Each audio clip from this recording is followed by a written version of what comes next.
ولا قوة إلا بالله العلي العظيم. أعوذ بالله السميع العليم من الشيطان اللعين الرجيم. بسم الله الرحمن الرحيم.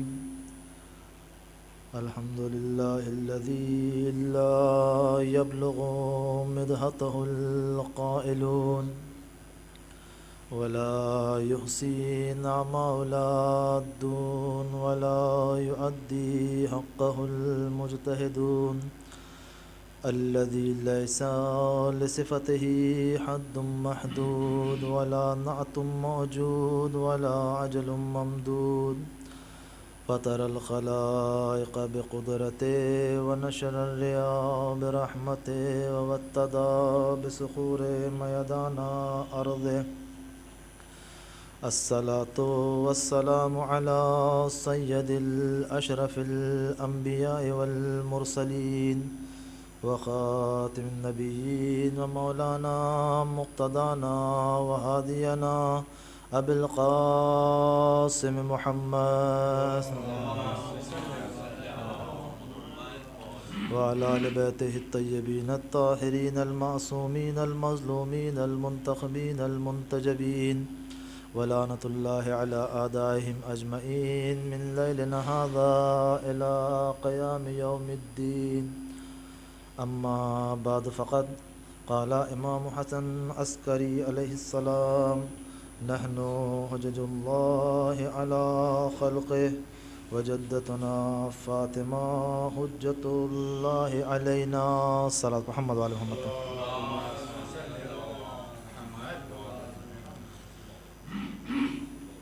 بزرگان محترم،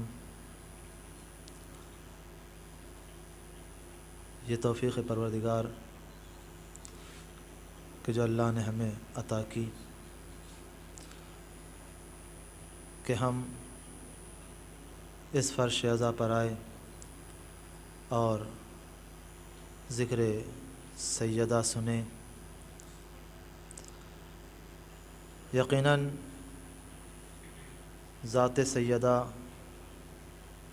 ایک ایسی عظیم ہستی ہیں کہ جن کے لیے خود پروردگار عالم سیدہ کی ہستی کا مدح خواں ہے.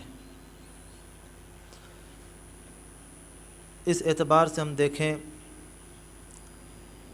کہ ہمارے اور آپ کے 11ویں امام نے جس حدیث کو بیان فرمایا، امام یہی فرما رہے ہیں کہ اللہ نے ہمیں اپنی مخلوق پر حجت قرار دیا اور ہم سب پر ہماری جدہ فاطمۃ الزہرا سلام اللہ علیہا کو حجت قرار دیا.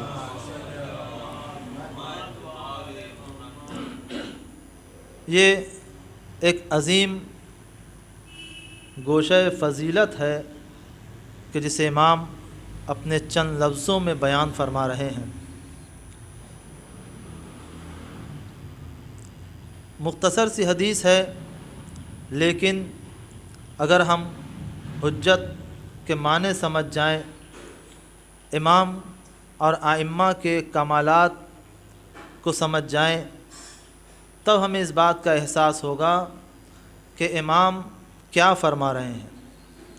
امام نے کیوں فرمایا کہ فاطمۃ الزہرا ہماری جدہ ہم سب پر حجت ہیں؟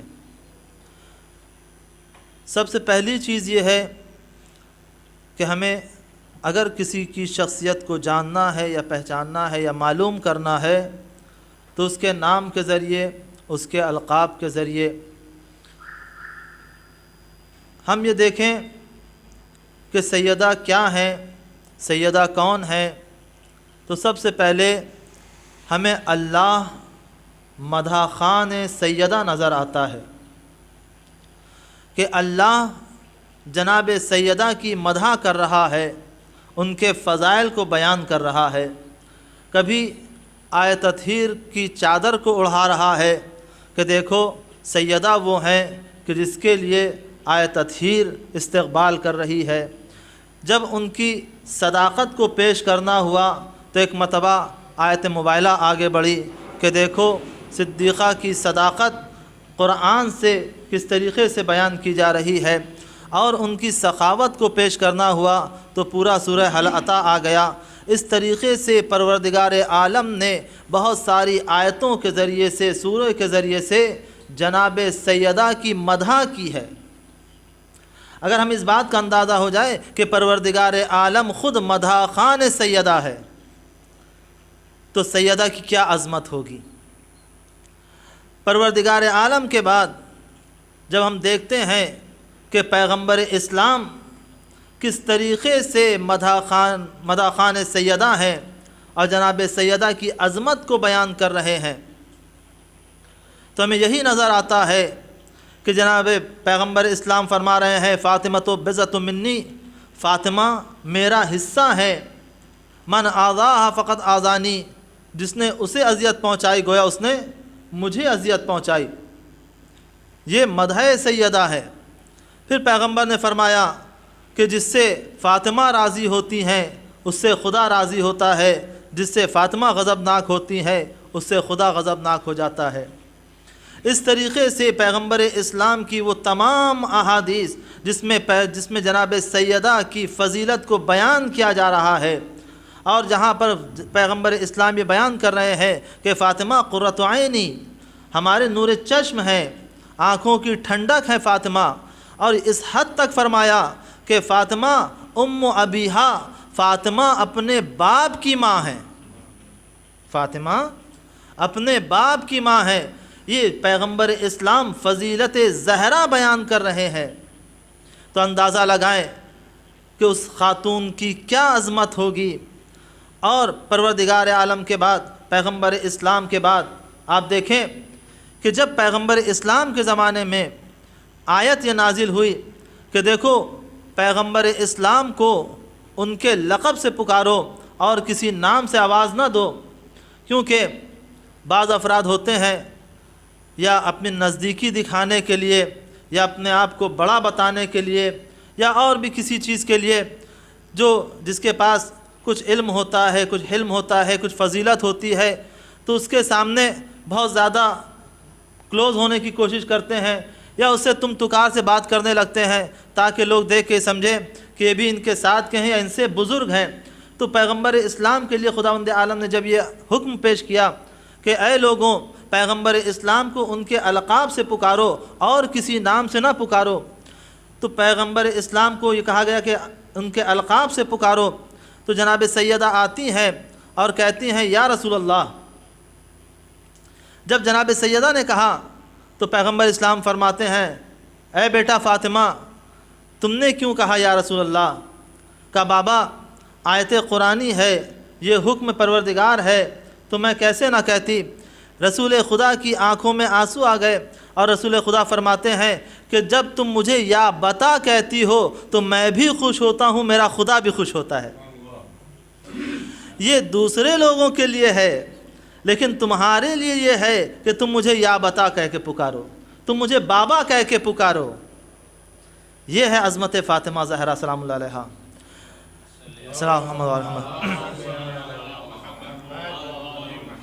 پیغمبر اسلام کے ساتھ ساتھ خود مولا کائنات جناب سیدہ کی مدح کر رہے ہیں اور ہمیشہ اپنا مونس و یاور قرار دیا،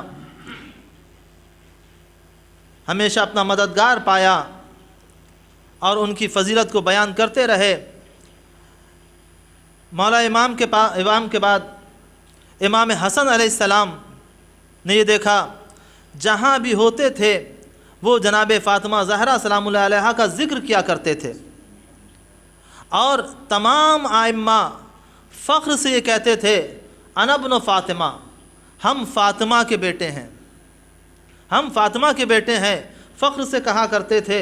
خود امام حسن علیہ السلام کے زمانے میں جب حاکم شام نے یہ دیکھا کہ لوگ ادھر متوجہ ہو رہے ہیں تو اس نے یہ کہا کہ لوگوں میں ہماری طرف سے کچھ تحفے بٹوا دیے جائیں، تحفے تحائف بٹوا دیے جائیں تاکہ لوگ ہماری طرف متوجہ ہو جائیں، اور یقیناً جب کسی کو تحفہ ملتا ہے تو انسان کا کچھ دل نرم ہو جاتا ہے، کچھ انسان رجوع کرنے لگتا ہے، اور کچھ مصلحتاً تحفہ لے بھی لیتے ہیں اور کچھ لے کے اس پر مصلحت لگا دیتے ہیں کہ بہرحال آیا ہے تو کیسے واپس کیا جائے۔ چاہے بہرحال یہ تمام چیزیں اس زمانے میں جب تحفہ بانٹا گیا، بہت سے لوگوں نے لے لیا تحفہ، اور حاکم شام یہ دیکھ رہا تھا کہ سارے لوگ آئے، اصحاب بھی آ رہے ہیں، محدث بھی آ رہے ہیں، حافظ قرآن بھی آ رہے ہیں، لیکن نہیں آ رہے ہیں تو فرزند فاطمہ امام حسن نہیں آئے، تو انہیں بلایا گیا کہ آپ تشریف لائیں۔ امام آتے ہیں، کچھ گفتگو ہوتی ہے، جب امام جانے لگتے ہیں تو وہ کہتا ہے، اپنے غلام سے کہتا ہے کہ دیکھو اب تک جتنا تحفہ بانٹا گیا ہے اتنا ہی ان کی خدمت میں پیش کر دو، اتنا ہی انہیں دے دو۔ جب اس نے کہا کہ جتنا بٹا ہے اتنا ہی انہیں دے دو، اور یہ کہنے کے بعد وہ فخر محسوس کرتا ہے اور وہ یہ کہتا ہے کہ میں ہندا کا بیٹا ہوں، میں ہندا کے بیٹا ہوں۔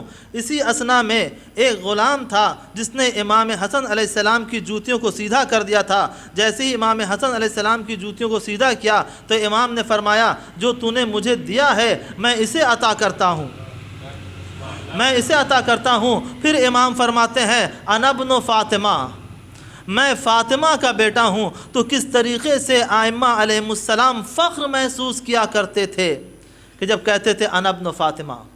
ہم نے یہ بھی دیکھا ہے کہ خود کربلا کے میدان میں روز عاشوراء جب امام حسین علیہ السلام، ایسا ماحول ہے جہاں پر ہر طرف خون ہے، جنگ ہے، تلوار ہے، نیزہ ہے، اور ایسی شدت ہے، ہر چیز کی شدت نظر آ رہی ہے، وہاں پر جب امام خطبہ دے رہے ہیں تو امام وہاں پہ کہہ رہے ہیں کہ میں یزید کی بیعت کیسے کر لوں کہ ہماری پروردہ فاطمہ زہرا ہیں،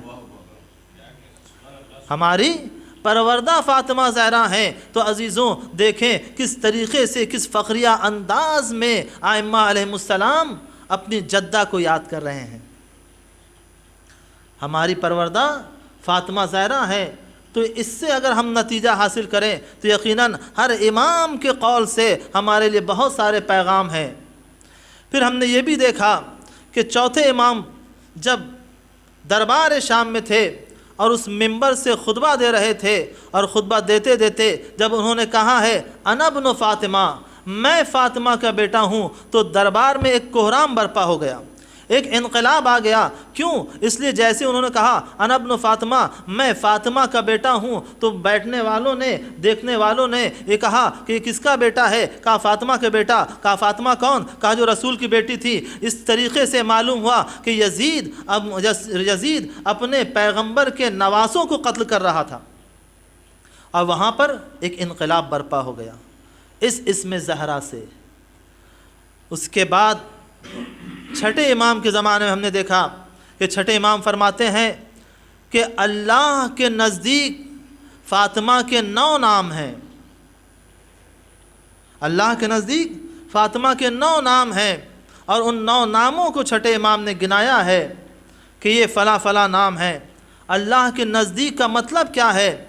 کہا کہ اللہ کے نزدیک کا مطلب یہ ہے کہ اگر تم قرآن میں دیکھو گے تو تمہیں پتہ چلے گا کہ عند اللہ کے معنی کیا ہیں، عند اللہ کے معنی کیا ہیں، اللہ کے پاس ہونے کے معنی کیا ہیں۔ کہا دیکھو عندکم جو چیز ہوتی ہے، جو چیز تمہارے پاس ہے وہ تم سے جدا ہو جائے گی، وہ ختم ہو جائے گی، لیکن جو چیز اللہ کے پاس ہے وہ ہمیشہ باقی رہنے والی ہے، وہ ہمیشہ باقی رہنے والی ہے۔ تو عزیزوں اسی طریقے سے جہاں اللہ مداح خواں ہے، رسول مداح خواں ہے، امام حسن امام حسین مداح خواں ہیں اپنی والدہ گرامی کی، اسی طریقے سے چوتھے امام، پانچویں امام اور چھٹے امام اسی طریقے مداح سرائی کر رہے ہیں۔ اور یہ بھی دیکھا کہ امام محمد تقی علیہ السلام کے زمانے میں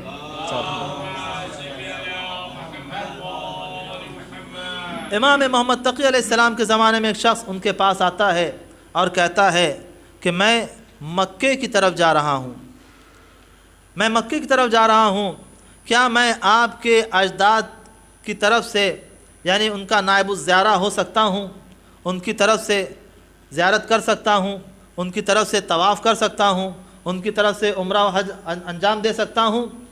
تو امام نے فرمایا ہاں انجام دے سکتے ہو۔ وہ چلا گیا اور جانے کے بعد کچھ سالوں کے بعد وہ لوٹا۔ جب کچھ سالوں کے بعد وہ لوٹا اور آ کے کہتا ہے آپ نے مجھ سے جو کہا تھا وہ میں نے انجام دے دیا۔ جب میں وہاں گیا اور وہاں رہا اور جب بھی مجھے موقع ملتا تھا تو کبھی آپ کی طرف سے طواف کر لیا کرتا تھا، کبھی آپ کے اجداد کی طرف سے عمرہ اور حج کر لیا کرتا تھا جیسا مجھے موقع ملا، اور اسی کے ساتھ ساتھ میں آپ کی جدہ ماجدہ جناب فاطمۃ الزہرا کی طرف سے بھی نائب الزہرا تھا۔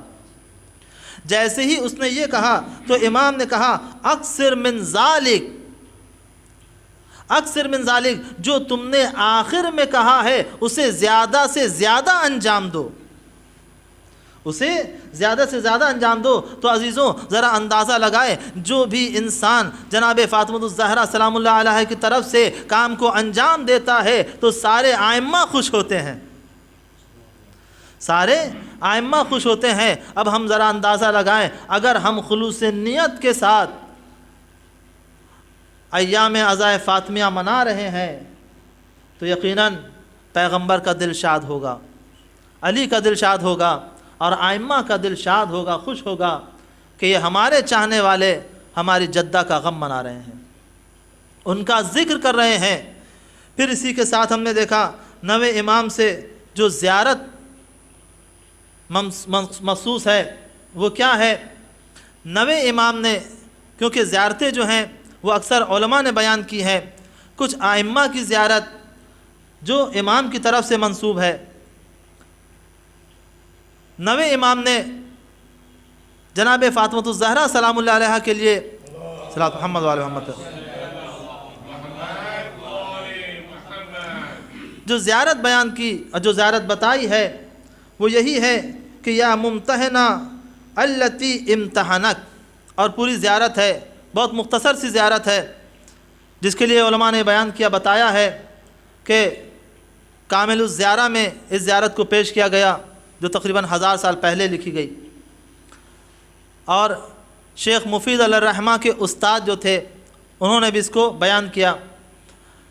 تو یہی ہے، ایک جملہ اس کا ایسا ہے کہ جہاں پہ بیان یہ کیا جاتا ہے کہ سلام ہو آپ پر کہ آپ کا امتحان آپ کی خلقت سے پہلے لیا گیا، آپ کا امتحان آپ کی خلقت سے پہلے لیا گیا۔ تو عزیزوں ذرا اندازہ لگائیں کہ یہ کیسے ممکن ہے کہ کسی کا امتحان اس کی خلقت سے پہلے لے لیا جائے؟ امام فرما رہے ہیں اس کی خلقت سے پہلے کیسے لیا جا سکتا ہے؟ ایک چیز یہ کہا جاتا ہے کہ ہو سکتا ہے کہ اس کے معنی یہ ہوں کہ جیسے کوئی ایک اچھا طالب علم ہے، کوئی اچھا طالب علم ہے، استاد جب اس سے پوچھتا ہے کہ کیا تمہارا امتحان ہونے والا ہے؟ کہا ہاں میرا ایگزام ہونے والا ہے، میرا امتحان ہونے والا ہے۔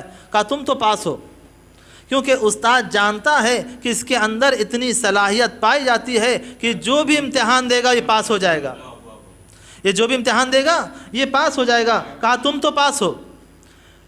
ایک چیز یہ، دوسری چیز یہ بیان کی گئی کہ اس کا مطلب یہ ہو سکتا ہے کہ عالم انوار میں ان سے امتحان لیا گیا ہو، بعد میں خلق کیا گیا ہو، بعد میں خلق کیا گیا ہو۔ یہ دو تین چیزیں بیان کی گئیں۔ تو کیا ایسا ممکن ہے کہ کسی کی خلقت سے پہلے کسی کا امتحان لے لیا جائے؟ کسی کا امتحان لے لیا جائے؟ ہاں ممکن ہے۔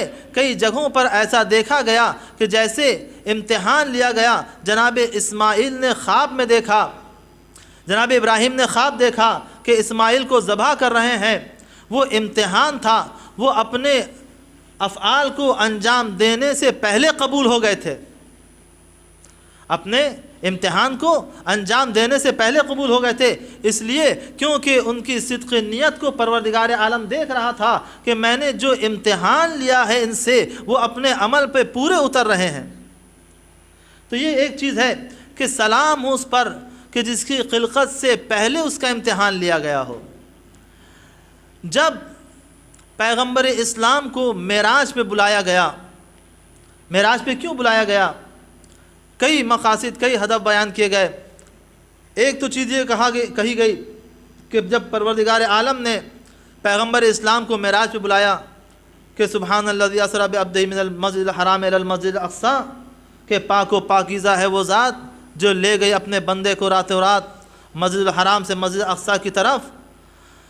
جب پیغمبر اسلام کو معراج پہ بلایا، اہم جو موضوع بیان کیا گیا وہ کچھ موضوع ہے کہ وہاں پر بلانے کے بعد اللہ نے انہیں ایک پھل عطا کیا، انہیں ایک پھل عطا کیا۔ ایک موضوع یہ ہے، اور بہت سارے، کیونکہ معراج کے بارے میں بہت سارے واقعات بھی ہیں، اور دوسرا موضوع غدیر کا بھی ہے کہ وہاں پر اللہ نے وحی کی جو غدیر میں بیان کی جاتی ہے۔ جب اللہ نے بلایا تو وہاں پر بلانے کے بعد پیغمبر اسلام سے کہا میں تم سے 3 امتحان لینا چاہتا ہوں، میں تم سے 3 امتحان لینا چاہتا ہوں۔ کہا کیا ہے 3 امتحان؟ کہا دیکھو تمہارے لیے پہلا امتحان ہوگا الجو، یعنی پہلا امتحان تم سے بھوک کے ذریعے لیا جائے گا، بھوک کے ذریعے امتحان لیا جائے گا کہ تم فاقہ کرو گے، فاقہ کشی کرو گے، اور وہی تمہارا امتحان ہوگا۔ پیغمبر اسلام نے کہا قبلت و رضیت، مجھے قبول ہے، میں راضی ہوں اس بات پر۔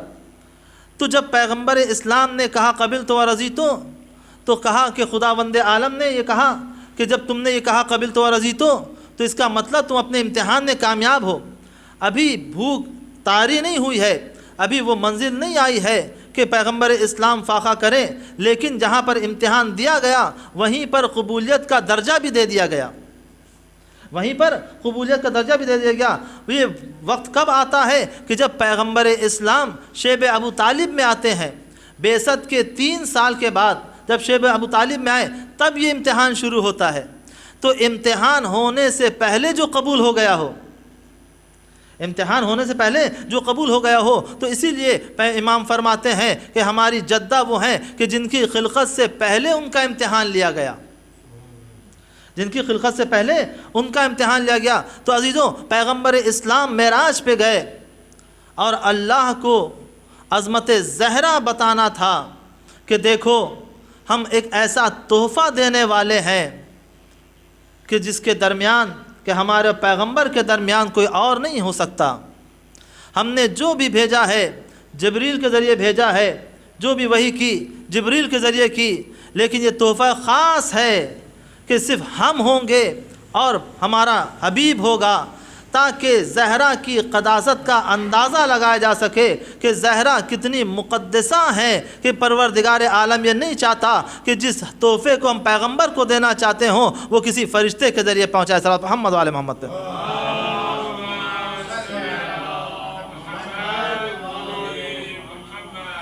تو یہ اہتمام انتظام تخلیق سیدہ ہے کہ پروردگار عالم نے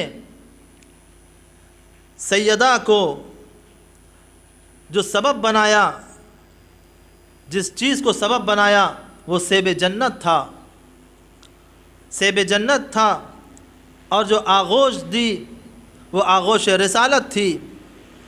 جب سیدہ آئی ہیں، جو بچے ہیں وہ سرداران جنت ہیں، ہر اعتبار سے پروردگار عالم نے بتا دیا کہ دیکھو ان کی ہستی کو پہچانو، ان کی شخصیت کو پہچانو، یہ ہدایت لینے کے لیے نہیں آئی ہیں بلکہ ہدایت دینے کے لیے آئی ہیں، یہ ہدایت دینے کے لیے آئی ہیں۔ اس کے بعد دوسرا انتظام یہ ہے کہ جہاں پر انہیں بھیجنا ہے، جو وجود جس ذریعے سے آنا ہے تو اس وجود کو کیسا ہونا چاہیے، اس وجود کو کیسا ہونا چاہیے۔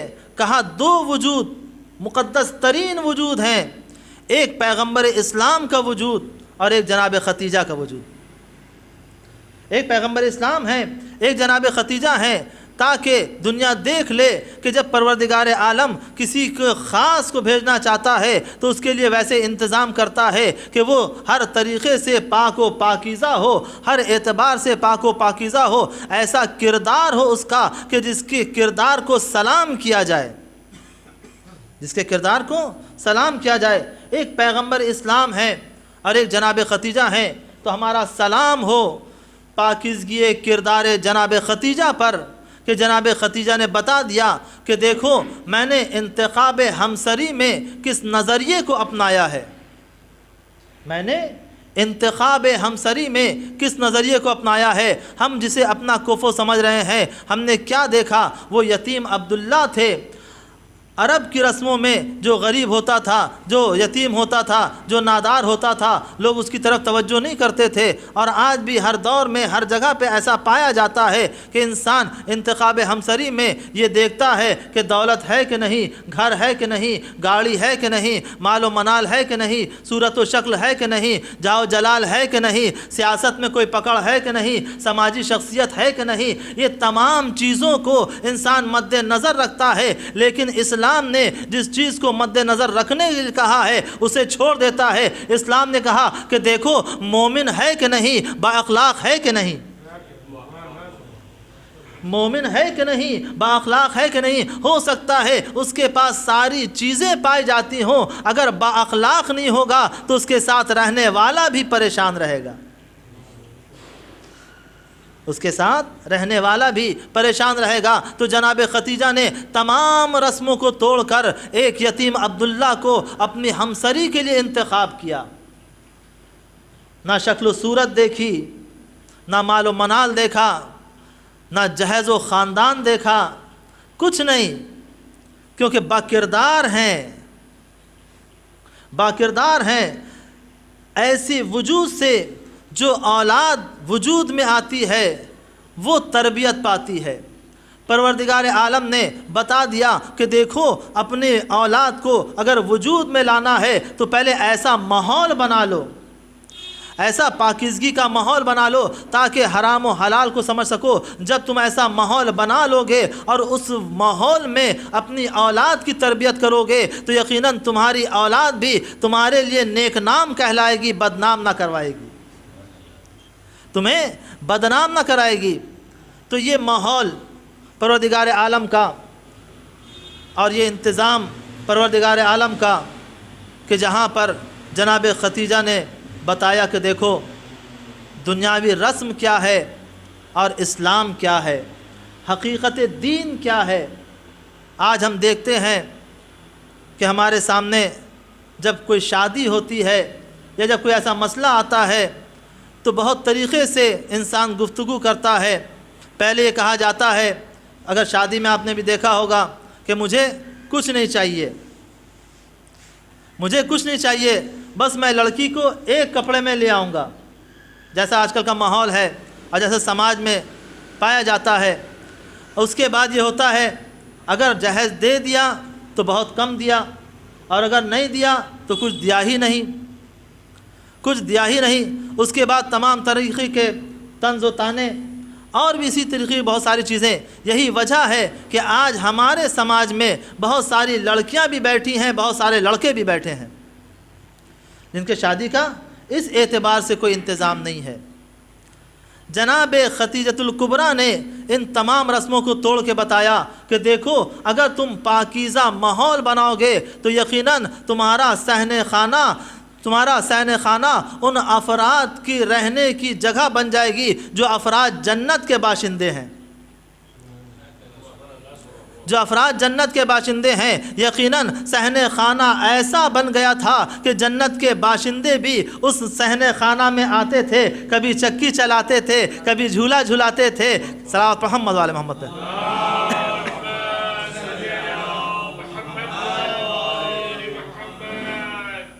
تو یہ انتظام ہے پروردگار کہ دیکھو جس وجود کو ہم بھیج رہے ہیں وہ کتنی باعظمت ہے۔ اور اسی طریقے سے ہم نے دیکھا ہے کہ عظمت زہرا کیا ہے۔ آپ دیکھیں عظمت زہرا کو سمجھنا ہے تو پیغمبر کی عظمت کو سمجھنا ہوگا۔ اگر پیغمبر کی عظمت نہ سمجھ میں آئی تو یقیناً زہرا کی عظمت سمجھ میں نہیں آ سکتی۔ آج ہر مسلمان پیغمبر کی تعظیم کر رہا ہے، ہر مسلمان پیغمبر اسلام پہ جان دینے کے لیے آمادہ و تیار ہے، ہر مسلمان اپنے دل و جان سے پیغمبر اسلام کو چاہتا ہے، اور کہیں پر بھی جب پیغمبر اسلام کا نام آ جائے تو درود و صلوات پڑھا جاتا ہے۔ اسی طریقے سے جب ہم نماز پڑھتے ہیں تو یہی کہتے ہیں السلام علیکم یا ایھا النبی ورحمۃ اللہ وبرکاتہ۔ ہر نماز میں انسان یاد کر رہا ہے، اتنی تعظیم ہے۔ اگر لاکھوں کروڑوں مسلمان ایک جگہ بیٹھے ہوں اور وہاں پر پیغمبر اسلام آ جائیں تو ہر مسلمان کا فریضہ کیا کیا ہے، فرض کیا ہے، سب ایک زبان ہو کے کہیں گے۔ اگر پیغمبر اسلام تشریف لے آئیں تو سارے مسلمانوں پہ ضروری ہے کہ ان کی تعظیم کریں اور تعظیم کے لیے کھڑے ہو جائیں، تعظیم کے لیے کھڑے ہو جائیں۔ تو عزیزوں، جہاں پیغمبر اسلام کی تعظیم ایسی ہے کہ اگر پیغمبر اسلام آ جائیں تو ان کی تعظیم کے لیے کھڑے ہو جائیں، تو ذرا اس کی عظمت کا اندازہ لگاؤ کہ جب وہ دربار میں پیغمبر اسلام کے سامنے آتی تھی تو پیغمبر اسلام ان کی تعظیم کے لیے کھڑے ہو جاتے تھے، ان کی تعظیم کے لیے کھڑے ہو جاتے تھے۔ تو پیغمبر اسلام کی عظمت کا اندازہ لگایا جائے تاکہ ہمیں پتہ چلے کہ زہرا کی عظمت کیا ہے۔ جب ہر مسلمان یہ کہہ رہا ہے السلام علیکم یا ایھا النبی ورحمۃ اللہ وبرکاتہ، کہیں پر بھی ہو، دنیا کے کسی بھی گوشے میں ہو، ہر گوش و کنار سے انسان سلام کر رہا ہے اور یہ چاہتا ہے، یہ خواہش ہے اس کی کہ اگر ہمیں موقع ملے تو ہم مدینے میں جا کے پیغمبر اسلام کے روضے پر خود ان سے کہیں کہ اے پیغمبر، اے نبی، آپ پر میرا سلام ہو۔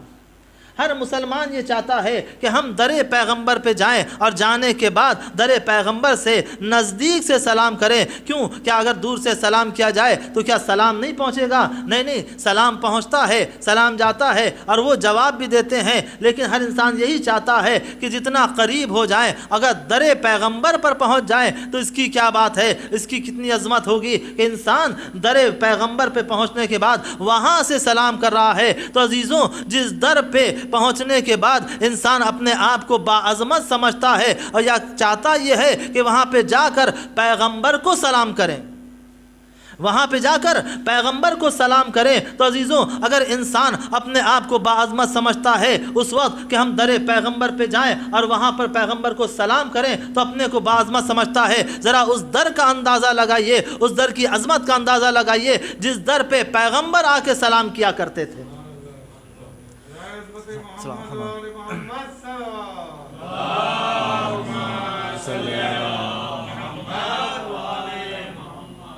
تو یہ ہے عظمت فاطمۃ الزہرا سلام اللہ علیہا کہ جہاں پروردگار عالم نے اپنے حبیب کو معراج پہ بلایا اور وہ تحفہ دیا، اور کس انداز سے دیا۔ سب کچھ حبیب کے پاس ہے، دنیا کی ساری نعمتیں حبیب کے پاس ہیں، لیکن جب یہ تحفہ عطا کیا ہے تو کہا کہ میں نے تمہیں بہت دے دیا، میں نے تمہیں بہت دے دیا۔ کیا مطلب بہت دے دیا؟ یہ اس وقت سمجھا جاتا ہے کہ دیکھیں دینے والے کی صلاحیت کیا ہے، لینے والے کی حیثیت کیا ہے۔ دینے والے کی صلاحیت کیا ہے، لینے والے کی حیثیت کیا ہے۔ اگر کوئی عام آدمی ہے یا کوئی فقیر ہے جسے لوگ 2 روپیہ 3 روپیہ دے رہے ہوں تو اسے اتنا ہی دیا جاتا ہے۔ اگر کوئی اسے 100 روپیہ دے دے تو دینے والا یہ کہہ سکتا ہے کہ میں نے تمہیں بہت دے دیا، میں نے تمہیں بہت دے دیا۔ لیکن کوئی اگر ایسا شخص ہو جس کی حیثیت 1000 روپے کی ہو اور اسے کوئی 100 روپیہ دے اور یہ کہے کہ میں نے تمہیں بہت دے دیا، تو پلٹ کے جواب دے گا کہ آپ نے مجھے کیا دے دیا، اس سے زیادہ تو مجھے اور ملتا ہے، اس سے زیادہ تو مجھے ملتا ہے۔ تو دینے والے کی حیثیت دیکھا جائے، لینے والے کی حیثیت دیکھا جائے، 2 حیثیتیں سامنے ہوتی ہیں کہ جب دینے والا دے رہا ہو، لینے والا لے رہا ہو، تو جو لے رہا ہے اس کی حیثیت کم ہو، دینے والے کی حیثیت زیادہ ہو، تو دینے والا یہ کہہ سکتا ہے کہ میں نے تمہیں بہت دے دیا، میں نے تمہیں بہت دے دیا۔ پروردگار عالم کہہ رہا ہے کہ میں نے تمہیں بہت دے دیا۔ تو پیغمبر اسلام کے پاس کیا نہیں ہے، کون سی چیز نہیں ہے کہ جہاں کہا جا رہا ہے کہ میں نے تمہیں بہت دے دیا، اور دیا تو کیا دیا۔ زمین پیغمبر اسلام کے پاس ہے، آسمان پیغمبر اسلام کے قبضے میں ہے، ہوا، جن، چرند، پرند، دریا، درخت، یہ تمام چیزیں پیغمبر اسلام کی خلقت سے ہی ہیں۔ یہ تمام کی تمام چیزیں سبب پیغمبر اسلام ہیں، ان کے وجود سے ساری چیزیں ہیں۔ تو سب چیز جب ان کے حوالے کر چکا ہے تو اب پروردگار کیوں کہہ رہا ہے کہ میں نے تمہیں بہت دے دیا؟ تو یقیناً کوئی ایسی خاص چیز ہوگی کہ دنیا کی تمام نعمتیں ایک طرف ہوں اور وہ ایک وجود اکیلا ہو جو ان تمام نعمتوں پہ بھاری ہو۔ وہ کیا کہا دیکھو انا آتینا کل کوثر، ہم نے تمہیں کوثر عطا کیا۔ یہ کوثر کیا ہے؟ کہا کوثر خیر کثیر ہے۔ جہاں جگہ پہ خیر کثیر کا بھی ذکر کیا گیا اور کوثر کے بہت سارے معنی کیے گئے۔ ایک کوثر کے معنی یہ ہیں کہ جب پروردگار عالم نے جناب فاطمہ زہرا کو پیغمبر اسلام کے حوالے کیا ہے اور یہ تحفہ دیا ہے تو یہی کہا انا اعطیناک الکوثر فصلی لربک وانحر انا شانئک هو الابتر۔ تو اس سے هو الابتر سے یہاں پہ اندازہ لگایا جاتا ہے، پتہ چلتا ہے کہ یہ وجود زہرا ہے کہ جو پیغمبر اسلام کو دیا جا رہا ہے، جو پیغمبر اسلام کو دیا جا رہا ہے۔ اور آپ کا جو دشمن ہوگا انا شانئک هو الابتر، یاد رکھیں جو آپ کا دشمن ہوگا وہ ابتر ہوگا، وہ بے اولاد ہو جائے گا اور اس کے پاس اولاد نہیں ہوگی۔ تو عزیزان گرامی، یہ جہاں پر پیغمبر اسلام کو یہ بتا دیا گیا کہ آپ کا دشمن ابتر ہے، تو جو پیغمبر اسلام کا دشمن ہے وہی زہرا کا بھی دشمن ہے، وہی زہرا کا بھی دشمن ہے۔ اب ہم ذرا اندازہ لگاتے جائیں، چاہے وہ دشمن گھر کا ہی کیوں نہ ہو یا باہر کا ہو، جو بھی دشمن زہرا ہوگا اس کے لیے یہی ہے انا شانئک هو الابتر۔ صلی اللہ محمد وعلی محمد تے۔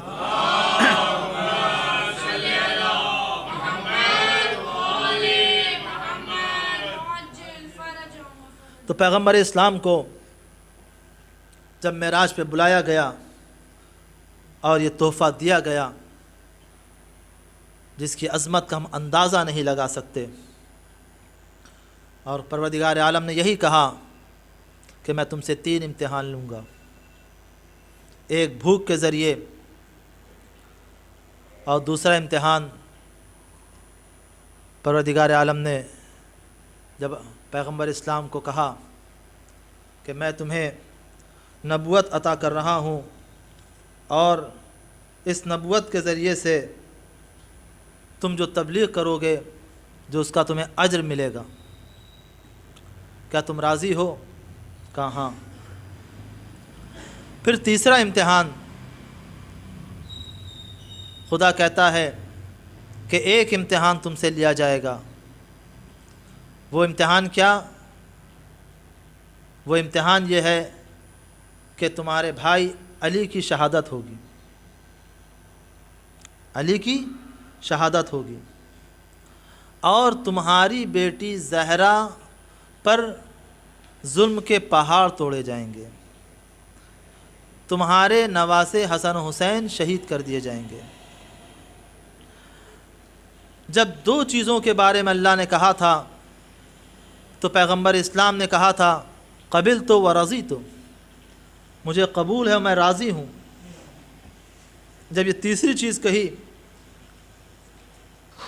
تو پیغمبر اسلام فرماتے ہیں کہ انا للہ و انا الیہ راجعون، قبلت و رضیت۔ عزیزوں، کتنا سخت ہے ایک باپ کے لیے کہ وہ اپنی اولاد کا امتحان دے،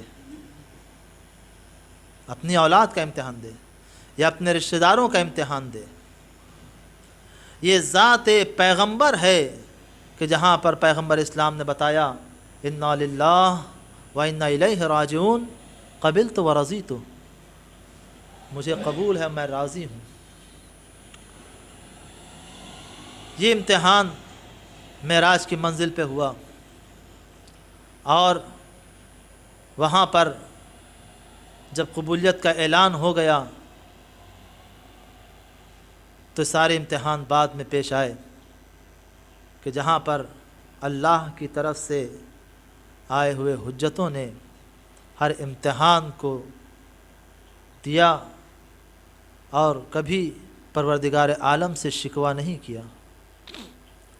ہر منزل پر یہی دیکھا ہے کہ امتحان جتنا سخت سے سخت ہوتا جا رہا ہے وہاں پر شکر کا سجدہ بھی ہے، وہاں پر اللہ کی یاد بھی ہے، وہاں پر ذکر خدا بھی ہے۔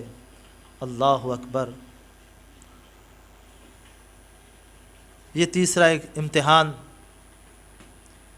کہ بعد رسول وجود میں آتا ہے اور وہ ہستی جو کائنات کے وجود کا سبب ہے،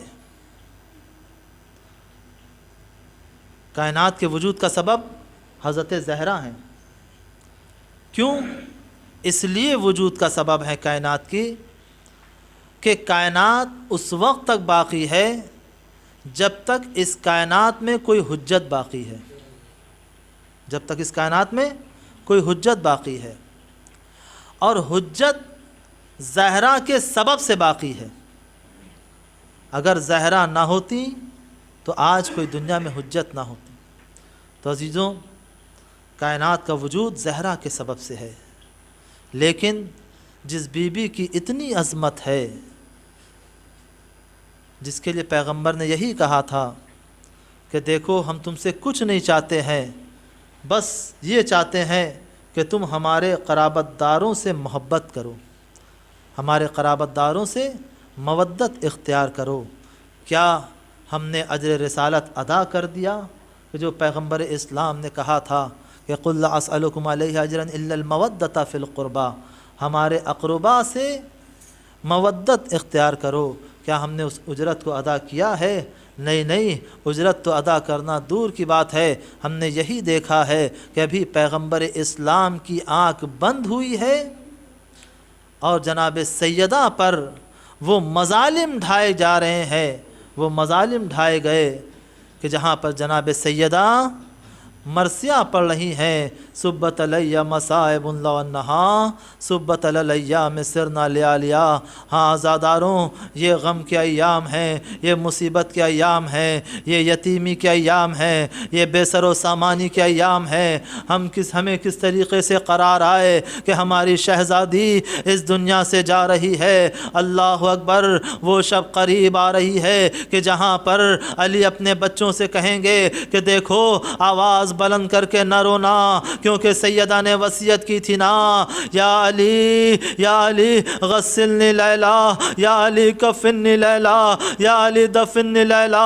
ہاں زاداروں، وہ شب قریب آ گئی۔ اللہ اکبر، جناب سیدہ پر کیسے کیسے مظالم ڈھائے گئے۔ ہم نے یہی دیکھا ہے کہ وہ مظالم ڈھائے گئے ہیں، اور یہ ابتدا ہے ظلم کی جو مدینے میں سیدہ پر ظلم ڈھایا جا رہا ہے۔ کبھی دروازے پہ لکڑیاں جمع کی گئی، دروازے کو جلایا گیا، جلتا ہوا دروازہ سیدہ پہ گرا، سیدہ در و دیوار کے درمیان آ گئی، فضہ کو آواز دے رہی ہے، فضہ خذونی، اے فضہ مجھے سنبھالو، میرا محسن شہید ہو گیا۔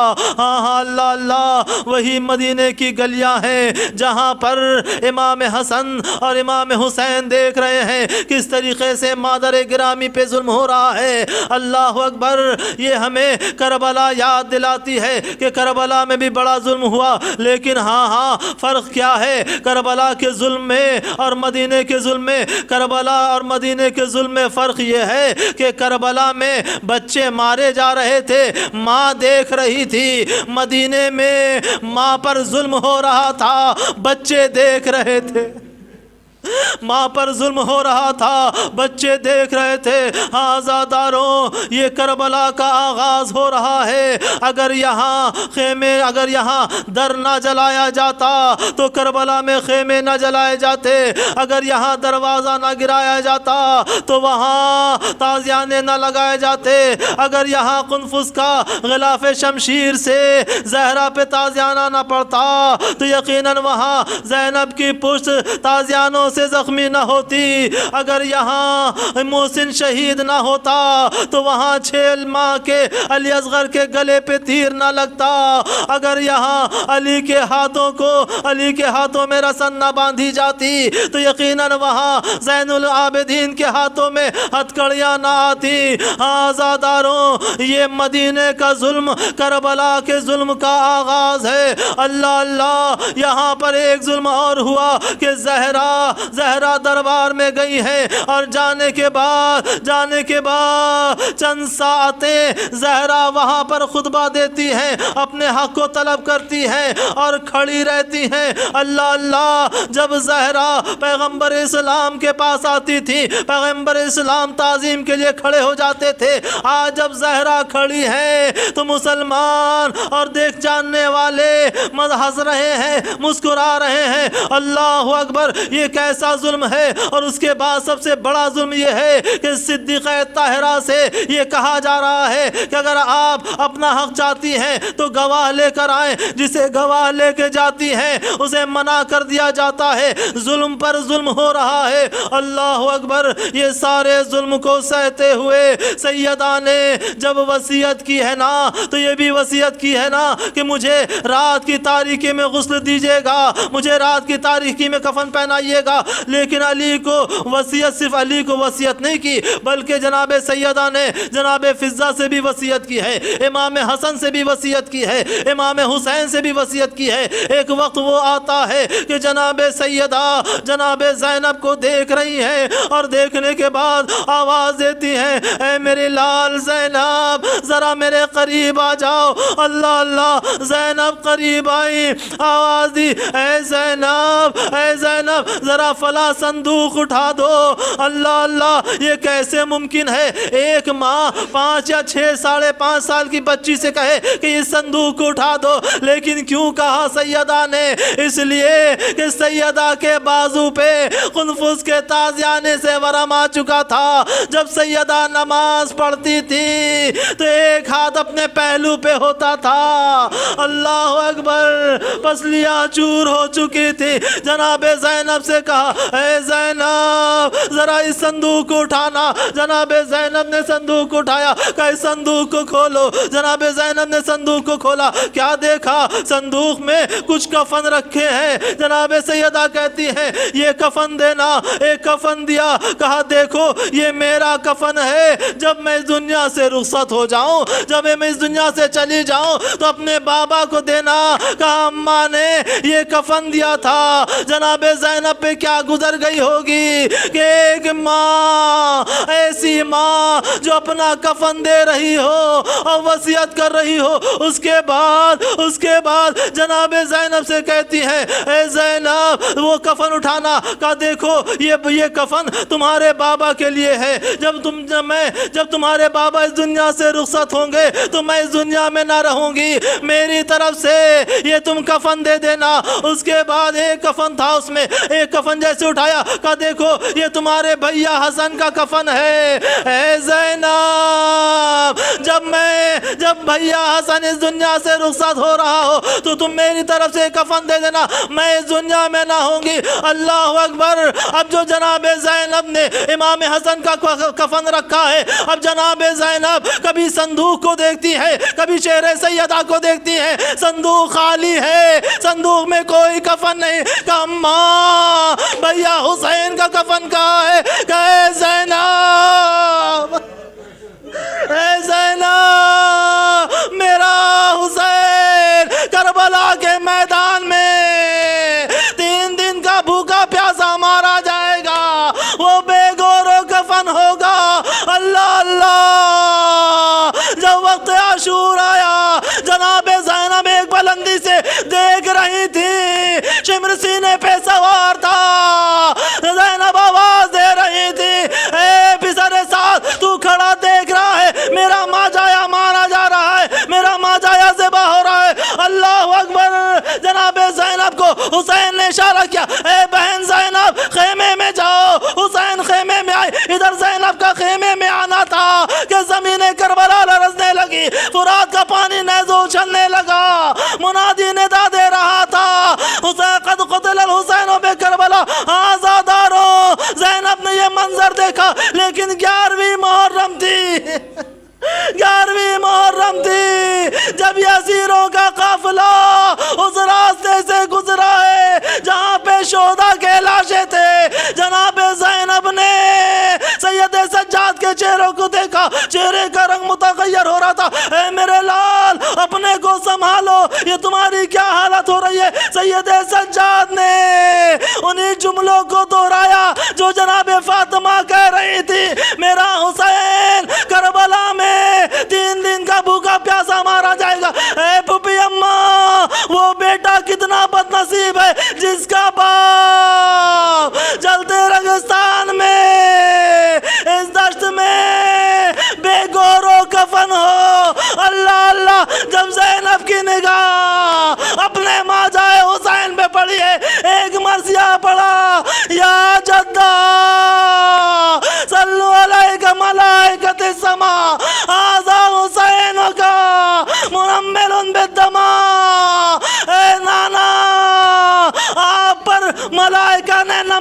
پڑی تھی، یہ آپ کا نام